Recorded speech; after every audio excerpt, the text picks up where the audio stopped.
I'm Rob Whiteman, Managing Director of Local Government Improvement and Development, and I'm joined by Stefan Ackerby from the Swedish Local Government Association and Mike Burton, the editor of Municipal Journal. And we're trying to learn today something about the experience from Sweden. As part of our approach to the efficiency exchange, we're very keen to learn as much as possible from international experience. And perhaps, Stefan, you could begin by telling us a bit about the position that Sweden found itself in relation to a recession and a public sector deficit. Well, in the early 90s, we were in the situation similar to where you are now in the UK. We had a deep recession, and I won't go into the details behind that, but we had a deep recession, a huge deficit in our public finances. And starting from there, the main challenge was to cope with this deficit, to reduce cost and increase revenues. Now, it's early days for us. We've had to find some money this year, but we know that the spending review that will take place before October will identify reduced budgets for the next 3 or 4 years. And so after October, this will really begin to hit public services as we think about how will we have less resources from next April onwards. Could you start to tell us a bit about how you found the money, how you made the efficiency savings, how you realigned expenditure with the amount of money available? What the municipalities did was to have what we call it across-the-board cuts. That's everywhere we cut 5%. And it turned out that that was quite efficient. They didn't go so much into specific priorities. They didn't say, now we cut more in elderly care and less in education. Not at the beginning, at least. They said, we cut everywhere.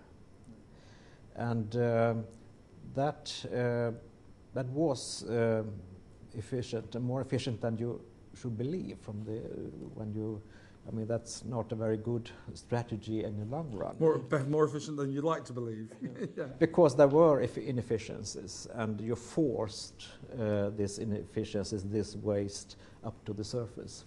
Some parts of councils may face cuts of 40, 50%, and we know that we've maybe got 18 months before that ratchets up to very big savings.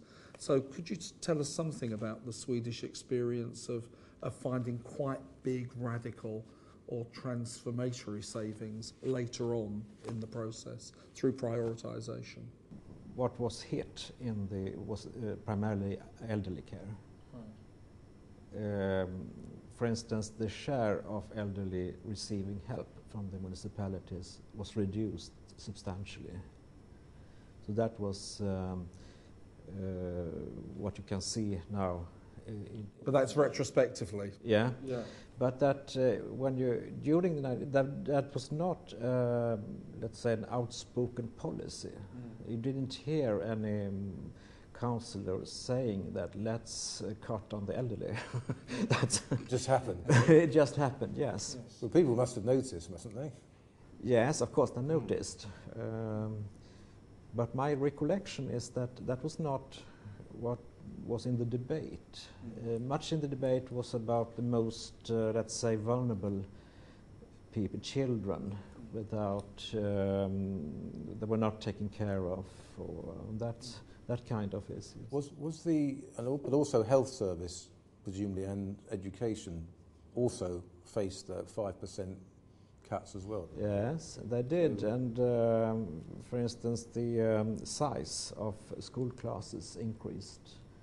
Right. The size of childcare groups increased. I mean, those are ring fence supposedly at the moment, which makes it quite difficult over here because health is separate from local government, and schools have been protected as well. So it tends to leave the burden of spending reductions on other sectors. Mike, you meet a lot of leaders and a lot of chief executives.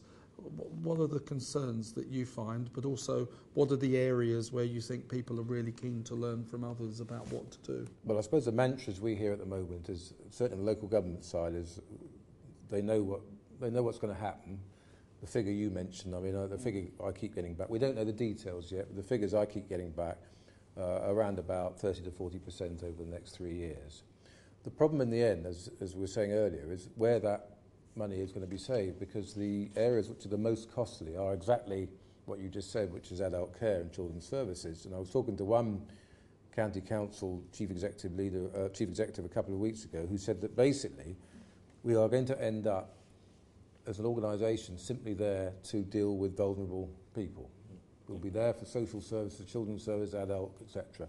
And everything else will have to go, including things like libraries and so on. So fundamentally, it could change the landscape of local government. Because here we want to defend local government. We think local government doesn't deserve disproportionate cuts. On the other hand, we acknowledge that savings are going to happen, and what can we do to make sure that people have got the information they need to take that forward. And that's a very difficult balance to get right, isn't it? But we have had a tradition that goes long back that LGA demands more money from the government. Now that has changed, and I think that's during this decade that we now realize that the government will not save us. We had to deal with this ourselves when the next crisis come. So we saw that 2008. It was obvious something has happened again. Then the municipalities and county councils reacted very quickly, and they did not wait for the government to come in and save them.